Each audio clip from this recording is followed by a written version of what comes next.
a tomar control, aunque yo lo estoy tomando desde ya, desde que han empezado ustedes a adorar, desde que pusieron su corazón en venir y dar su tiempo a escuchar palabras, ya desde ese momento ya el Señor ha tomado el control. Padre bendito, en esta noche te alabamos, te exaltamos, te reconocemos como el único Dios, el Padre de nuestro Señor Jesucristo. Te damos gracias por tu infinita bondad, misericordia, amor y fidelidad para con nosotros. Te damos gracias porque eres bueno y porque para siempre es tu misericordia. Te damos gracias por tu Santo Espíritu que nos has dado para que nos guíe, para que nos ministre, para que nos dé sabiduría, conocimiento, para que nos dé la capacidad en los dones y ministerios, para que forje nuestro carácter a través del fruto de tu Santo Espíritu, porque fue la promesa del Hijo que nos dijo que no nos iba a dejar solos, que nos iba a dar al Consolador, y Él nos iba a guiar hasta la pronta venida, hasta la pronta segunda venida. Así que mientras tanto, que oramos para que el Espíritu Santo tome control total y pleno de este momento. Que sea Él hablando a través de la palabra de Dios y sea Él dándonos la capacidad de poder entender, poder retener y poderlo poner en práctica en nuestras vidas. Te lo pedimos en el nombre de Jesús. Amén. El tema de hoy trata acerca de las situaciones que no son agradables, que pasamos en nuestro diario vivir. Y no solamente nosotros, sino los que nos precedieron, desde la expulsión del hombre del Edén hasta la pronta venida de nuestro Señor y la restauración plena de las cosas. Dice la palabra que en el mundo sufriremos aflicciones, pero también la palabra dice que debemos confiar, porque a pesar de las aflicciones, el que nos ha salvado, Él ha vencido al mundo. Así que el mundo lo que puede hacer es afligirnos nada más, pero el que nos salvó, Él nos guarda y nos preserva hasta la plenitud de la voluntad del Padre. Cuando hablo de la plenitud de la voluntad del Padre, hablo de la restauración plena de las cosas, donde ya se va a hacer la plena, buena y absoluta voluntad de Dios. ¿Se acuerdan del Padre Nuestro, no? Cuando Jesús le dijo, cuando los discípulos le dijeron, enséñanos a orar, Jesús les dijo muy sabiamente que se dirijan al Padre para que se haga la voluntad del Padre aquí en la tierra. Porque eso es lo que anhelamos, que se haga la voluntad del Padre y no la voluntad de los hombres. Los hombres, ¿qué manifiestan? La naturaleza caída, ¿no? Injusticia, traen dolor, traen guerra, conflicto y toda una serie de cosas que ustedes conocen y han experimentado y conocemos a transcurso de la historia. Y por eso anhelamos y le pedimos a Dios que se haga su voluntad aquí en la tierra así como en los cielos. Eso es lo que aguardamos y lo que esperamos con esperanza, ¿no? Y esa esperanza no avergüenza porque dice la palabra que el amor de Dios ha sido derramado en nuestros corazones. Tengo que entrar con esa introducción porque el tema que voy a tocar hoy es acerca de las aflicciones. Y vamos a tomar como ejemplo un personaje de la Biblia. Hay varios personajes de la Biblia que han sido afligidos. El más grande creo que es Job, ¿no? Pero en este caso vamos a tocar a otros personajes de la Biblia afligidos. Y un personaje muy importante es José, vendido por sus hermanos, ¿no? 12 hijos de Jacob, de 4 mujeres, ya saben ustedes la historia, de sus 12 esposas y de las 12 esclavas de su esposa, porque eso era normal en ese tiempo. En ese contexto, cuando la mujer no podía dar a luz, según la cultura de ese tiempo, daba a su sierva para que a través de su sierva pueda tener descendencia. Eso lo hizo también la mujer de Abraham, ¿no? Y de ahí nacen los árabes. Entonces, para acortar, para llevarlos al contexto, los hermanos mayores de José odiaban a José. José era el penúltimo, porque el último es Efraín. Odiaban a José porque era más mimado y más amado. Benjamín, perdón, sí, Benjamín. Era más amado que los demás. Inclusive su padre le había tejido una vestidura de color. Eso ya denotaba que había un aprecio especial. Es que José era una persona especial.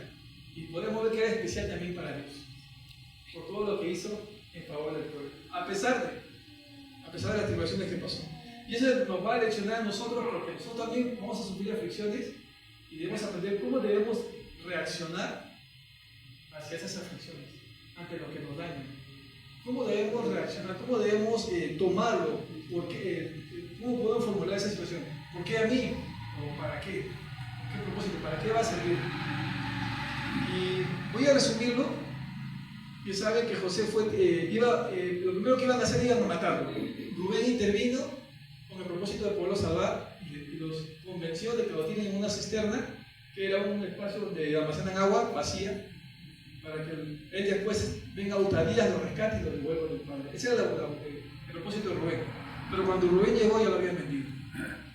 Y lo vendieron porque Judá intervino. Y dijo, mejor en vez de matarlo porque eres pariente nuestro, mejor hay que venderlo. Si no lo hubieran matado. Por Rubén y por Judá, pues salvó la vida. Pero yo pienso y creo que aunque no dice Dios intervino, Dios estaba interviniendo.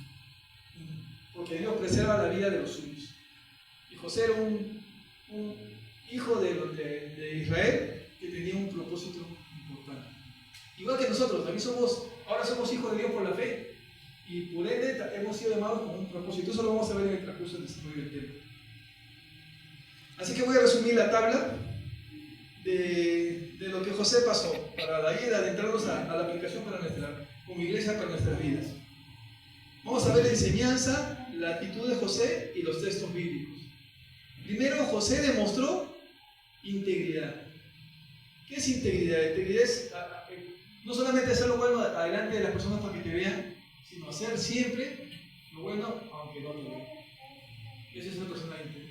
Una persona que aparenta ser bueno es una persona que es bueno ante la gente, pero a solas es otra cosa. El íntegro sí es bueno en todo su diario vivir, en todo su momento, en todas sus circunstancias. Y José demostró que era una persona íntegra, porque él rechazó el pecado, ¿no? El pecado directo de la tentación de la mujer de Potifar. Él no aceptó, inclusive dijo yo cómo voy a ser infiel a una persona que me ha puesto por mucho, me ha puesto por administrador de todo, jamás haría tal cosa. Y fue acusado y terminó preso. Y también demostró fidelidad, ¿no? Porque trabajó como siervo de Potifar con excelencia, inclusive en la cárcel también trabajó con excelencia, también lo dejaron de administrador de la casa. Es una persona que cuando camina con integridad, camina con fidelidad, es una persona que lo pone por mucho.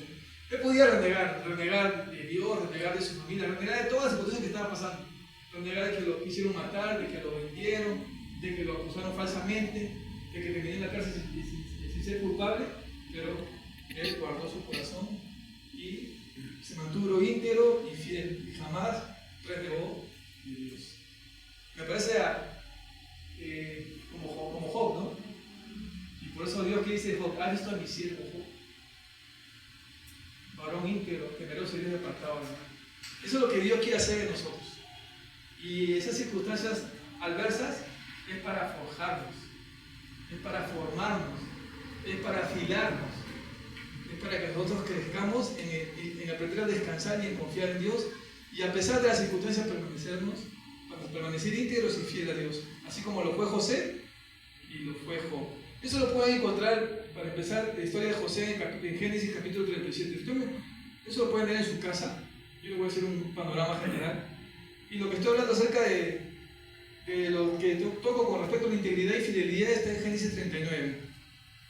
Y la confianza en Dios interpreta el dolor como un propósito. Eso es lo que nosotros vemos, bueno, Señor, en vez de decir, Señor, ¿por qué a mí o por qué a nosotros? Pues, ¿para qué? O sea, ¿qué va a servir esta circunstancia que estoy atravesando? Este dolor, esta circunstancia adversa, ¿para qué? ¿Qué va a permitir que yo pueda aprender de esto? Entonces debemos aprender a formular. Eso lo vamos a encontrar en el capítulo 45 de Génesis, hasta el capítulo 50. Él no renegó de Dios, él se mantuvo en una conducta intachable, íntegra y fiel, y una confianza en Dios que permitió que no renegara ni maldijera a Dios. Porque a veces la gente dice, ¿dónde está Dios? ¿Por qué permite? Esa declaración es una muestra total y absoluta de ignorancia de cómo Dios opera a través del hombre. A veces por ignorancia decimos eso, pero nosotros no somos ignorantes, nosotros conocemos. Estamos aprendiendo, estamos conociendo cómo Dios opera en el transcurso de usted y humanidad. Cómo Dios, todas las cosas para Dios ayudan a bien. Y vamos a ver eso, vamos a ir aprendiendo poco a poco. Y lo más importante es el perdón, ¿no? Él no tomó venganza, podía tomar venganza. Me vendieron, ahora vengan. Podía tomar venganza de todos sus hermanos. Pero la respuesta de José es una respuesta que es digna de tomar como ejemplo de cómo Dios transforma el corazón en la circunstancia más difícil. Si José, cuando fue vendido, tenía un corazón tierno, pero ya cuando ya pudo presentarse y decir quién era delante de sus hermanos, ya tenía un corazón maduro, un corazón ya al que había aprendido en base a ese tipo de dolor. ¿Qué era él para Dios y por qué había pasado todo este proceso? A ese final nos lleva Dios. A que nosotros al final de nuestra vida, quizás de esta historia, podemos aprender, ya sé por qué pasé yo ese tiempo cuando era adolescente, cuando era joven, cuando era niño, porque todas esas cosas al final nos llevaron a los pies de Dios. Y ese es lo mejor, que al final, y me gusta también la respuesta de Job, aunque no está en el estudio, pero es importante tocarlo. La respuesta de Job, cuando al final Job dice: de oídas te conocía, pero ahora mis ojos te pueden ver. Ese tiempo y esa etapa de dolor permitió que ya no conozca a Dios solamente de oídas, sino tenga una relación personal con Dios, porque Dios le habló directamente a él en ese proceso y le dijo que él había, dónde estaba él y quién le podía dar consejo. Entonces ese tiempo de dolor es un tiempo en que vamos a aprender a tener una relación más cercana con Dios. Eso es si nos enfocamos en descansar en Dios en el tiempo de dolor. Pero si nos enfocamos en renegar de Dios, no vamos a perder ese proceso de aprendizaje. Depende de qué actitud vamos a tomar cuando pasamos un tiempo de dolor. Una actitud como tomó Job, como tomó José, o una actitud como la mujer de Job: maldice a tu Dios y muérete, ¿no? O una actitud como los hermanos de Job, ¿no? que no descansaron hasta quererlo matar. Tan parecido como Caín, ¿no?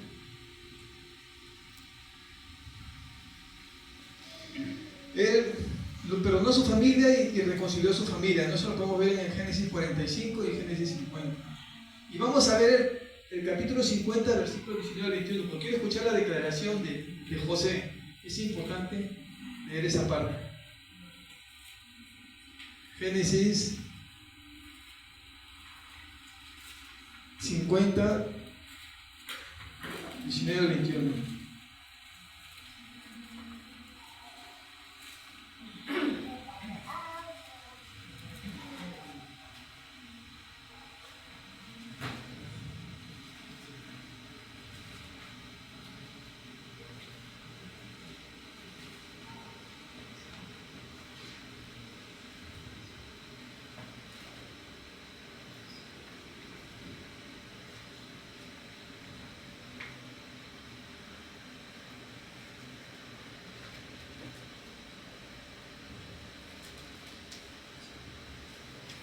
Creo que está más adelante.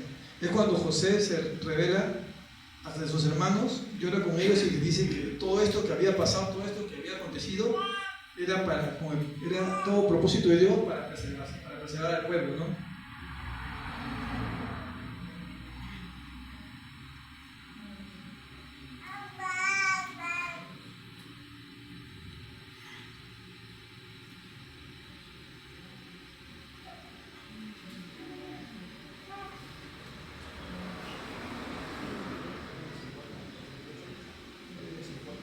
No está antes, ¿no? Ahí está. Vinieron también sus hermanos y se postraron delante de él y dijeron: ¿qué nos aquí? José es tuyo. Ya decíamos al de Génesis 50 al 18. Vinieron también sus hermanos y se postraron delante de él y dijeron: henos aquí por siervos tuyos. Y le respondió José: no temáis, ¿acaso estoy yo en lugar de Dios? Vosotros pensasteis mal contra mí. Miren esa respuesta. Esta respuesta denota la madurez y sabiduría que José desarrolló en ese tipo de dolor. Mas Dios lo encaminó a bien para hacer lo que vemos hoy, para mantener en vida a mucho pueblo. Ahora pues no tengáis miedo, yo os sustentaré a vosotros y vuestros hijos. Así los consoló y les habló al corazón. ¿Se dan cuenta? Lejos de tomar venganza, José entendió que todo ese proceso Dios lo había tornado para bien, para preservación no solamente de él y de justicia para él, sino para preservación de todo la descendencia de Abraham, de Jacob, de Abraham, de Isaac y de Jacob, y todos sus hijos. 19, 45 también. Ya. ¿Qué dice? ¿Qué versículo?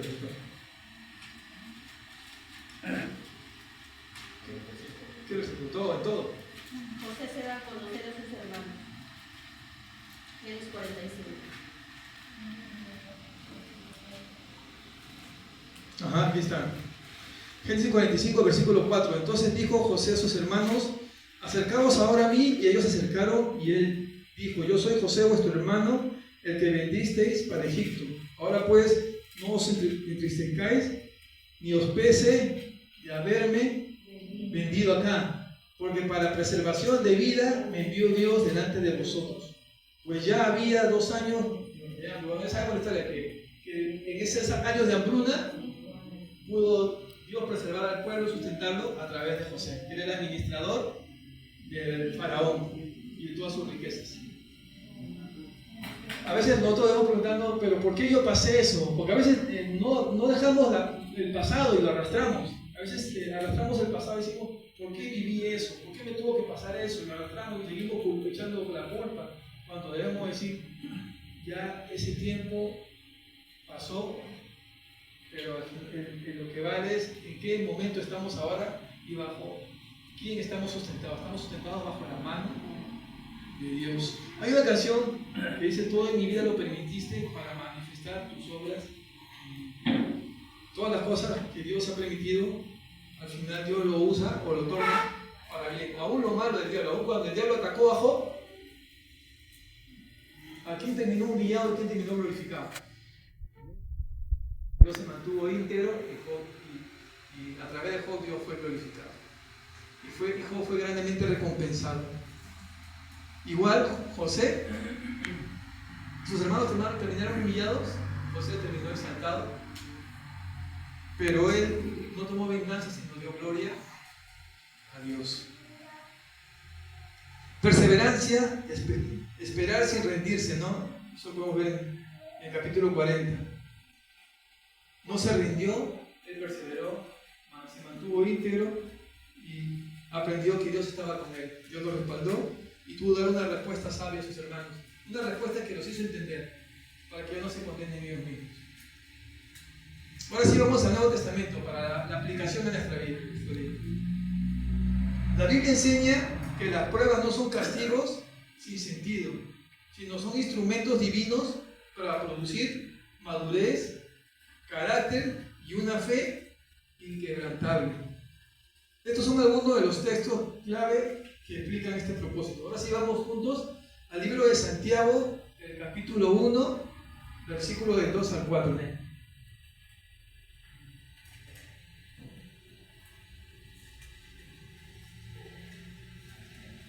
Santiago capítulo 1, versículo del 2 al 4.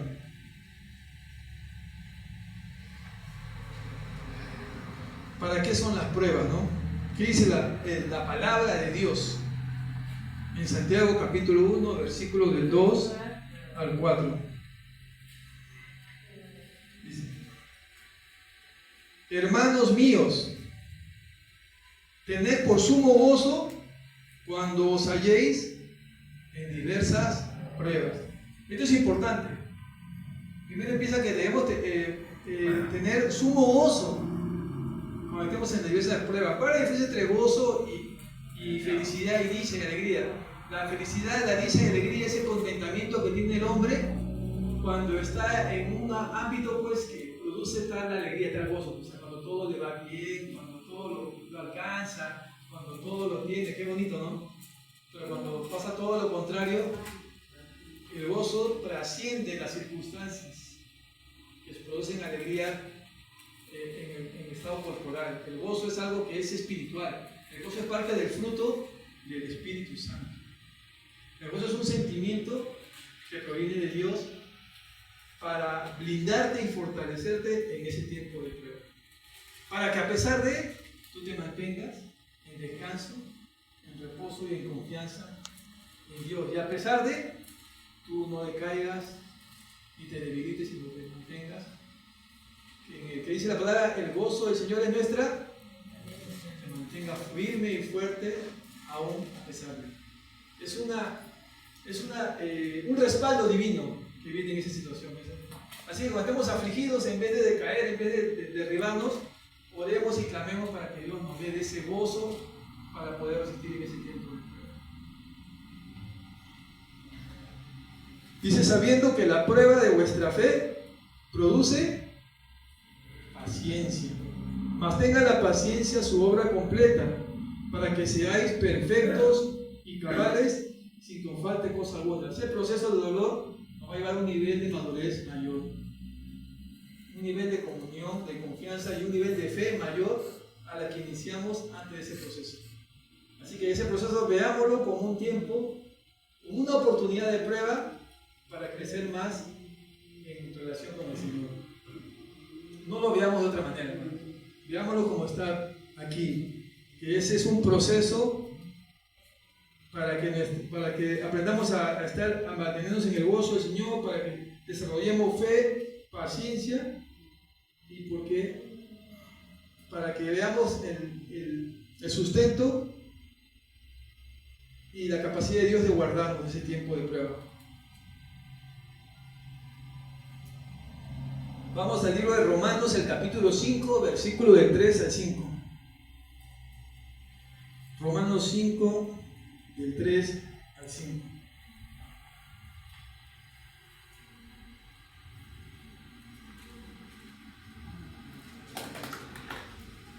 Y la diferencia entre Santiago y Romanos es que Santiago es una epístola pastoral que está dando una aplicación de cómo debemos conducirnos como creyentes en las diferentes circunstancias que nos rodean.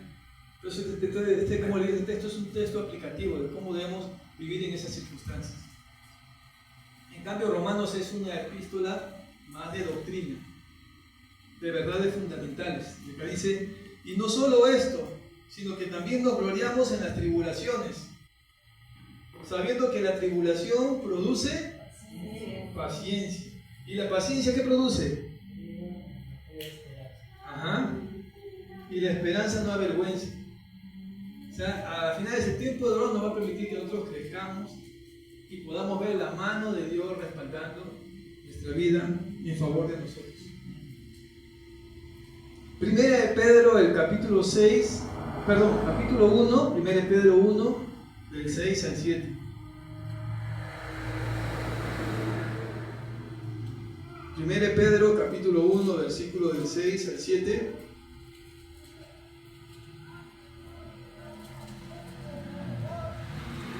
¿Cómo empieza? Primera de Pedro, capítulo 1, del 6 al 7.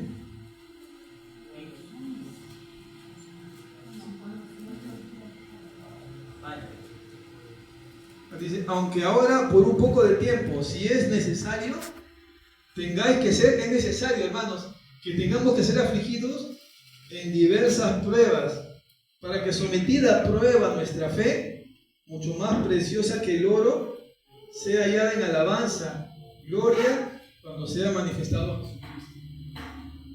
Por eso, la fe no es una tentación. La prueba no es una tentación.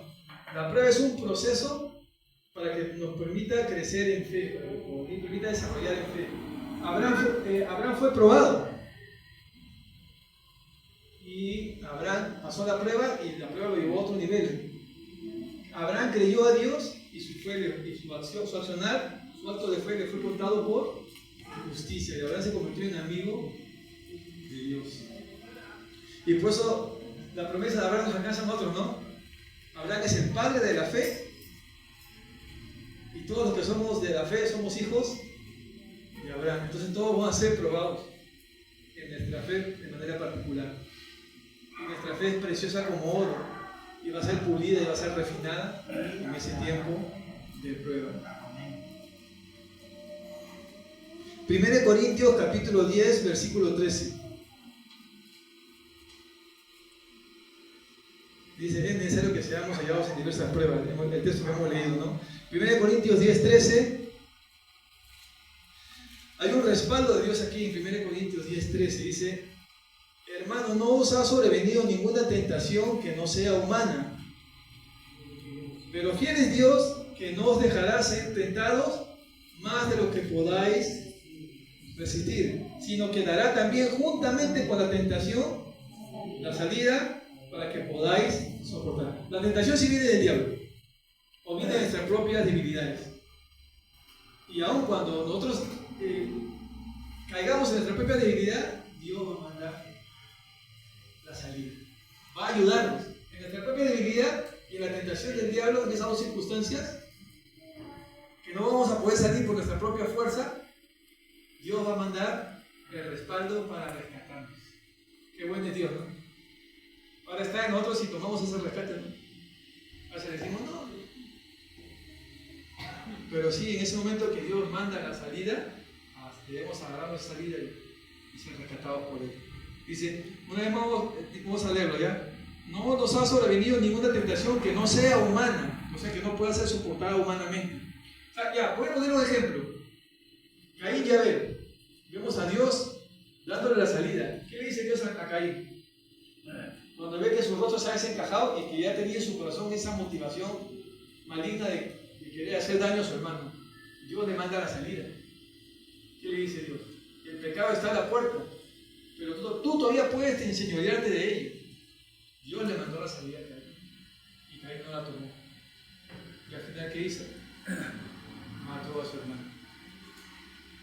No podemos decir que Dios no le mandó la salida. Está escrito, está registrado. Dios le advirtió a Caín que si hiciera lo bueno, si se corrigiera, también sería de agrado de Dios. No aceptó la corrección, no aceptó el consejo y él agravó sus pecados, matando a su hermano.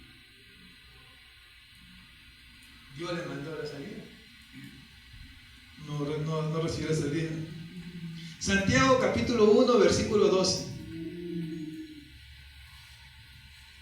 Santiago capítulo 1, versículo 12. Acá hay una bienaventuranza. Santiago 1:12 dice, bienaventurado el varón que soporta la tentación, porque cuando haya resistido la prueba, recibirá la corona de vida que Dios ha prometido a los que le aman. No solamente una prueba, hermanos, aquí, aunque solamente se refiere, parece una prueba, ¿no? Se está hablando a todo esto peregrinaje como seres humanos en el mundo. Hasta que el Señor venga, estamos en ese tiempo de prueba. Toda nuestra vida diaria, desde que nos levantamos hasta que nos acostamos diariamente, hasta que partamos a la presencia de Dios, hasta que el Señor nos recoja, estamos día a día en prueba. Pero fiel es Dios que está siempre dándonos la salida. Y cierro con este texto para reflexionar. Romanos capítulo 8, versículo del 28 al 39, con esto cerramos. Romanos 8, del 28 al 39. Un texto a manera de reflexión. La mejor reflexión es cerrar con la palabra. Dice, Romanos capítulo 8, versículo del 28 al 39. Romanos 8, del 28 al 39 dice, ahora bien, sabemos que Dios dispone todas las cosas para el bien de los que le aman.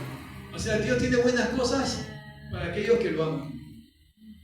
Es decir, de los que Él ha llamado de acuerdo a su propósito. Hermano, hermana, si Dios te ha llamado, Dios no te ha llamado solamente para que estés aquí.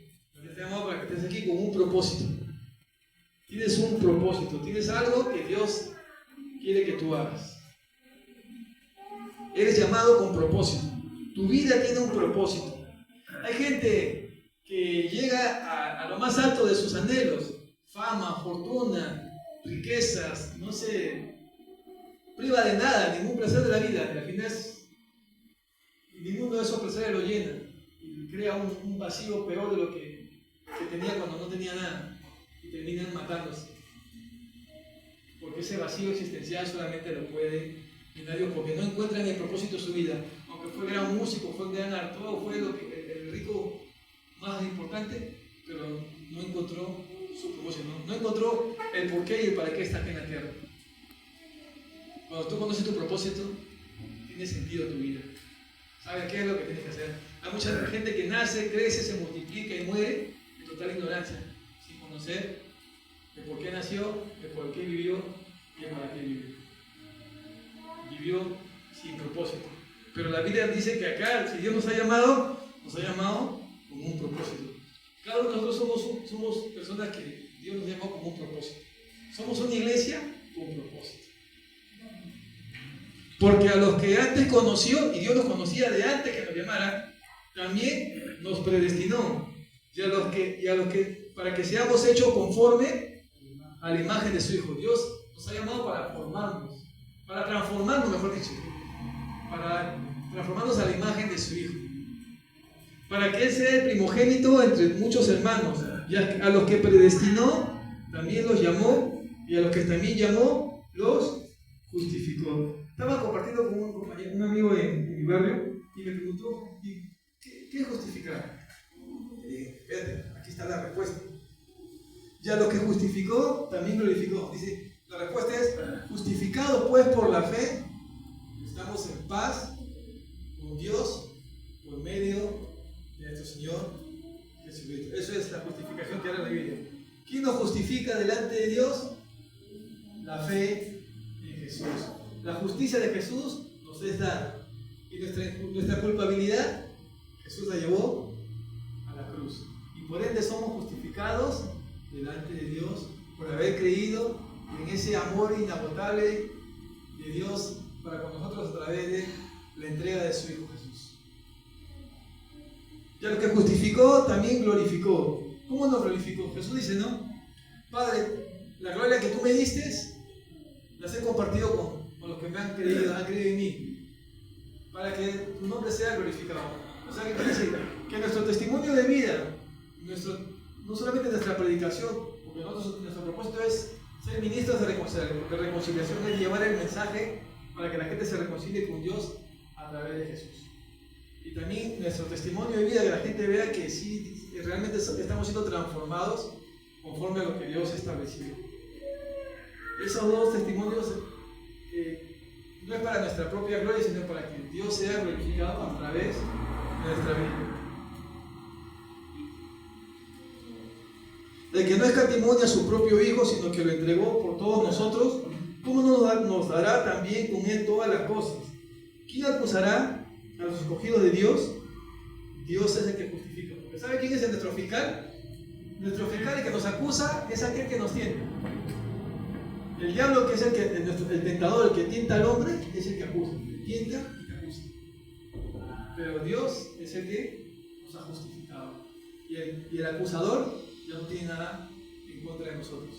Porque Dios llevó el acta de decretos, a nuestra culpa la llevó en la cruz. ¿Quién acusará a los escogidos de Dios? Dios es el que justifica. ¿Quién es el que lo condenará? Cristo es el que murió, más aún el que también resucitó, el que además está a la derecha de Dios e intercede por nosotros. ¿Se acuerdan de esa visión inefable de Esteban cuando estaba siendo apedreado? Esteban estaba en ese tipo de dolor, pero tuvo la asistencia de Dios y vio los cielos abiertos y vio esta visión que está hablando acá en el texto, en Romanos. Vio a Jesús sentado a la derecha del Padre. ¿Dios lo rescató de ese tipo de aflicción? No, murió apedreado, murió afligido, pero murió con contentamiento y con gozo en el corazón, porque vio la visión celestial de lo que dice en Romanos. Vio al Hijo de Dios, nuestro abogado, el que nos justifica, sentado a la derecha del Padre. Semejante visión inefable. Por eso dice, ¿qué podrá separarnos del amor de Cristo? Tribulación, angustia, persecución, hambre, desnudez, peligro o espada, como está escrito, por causa de ti siempre nos llevan a la muerte, somos contados como ovejas de matadero. Sin embargo, en todo ese dolor que pasamos, hermanos, ¿qué somos? Por medio de aquel que nos amó, por lo cual estoy seguro, estamos seguros, hermanos, que ni los ángeles, ni los principados, ni la potestad, ni lo presente, ni lo porvenir, ni lo alto, ni lo profundo, ni ninguna otra cosa creada nos podrá separar que es en Cristo Jesús, Señor nuestro. Gloria a Dios. Esa es la palabra que nos afirma. Esta es la palabra que trae contentamiento y gozo a nuestros corazones. Y esta es la palabra que nos da firmeza en tiempo de prueba. Oremos para que el Señor nos dé esa firmeza hasta que el Señor nos recoja en su pronta venida. Amén.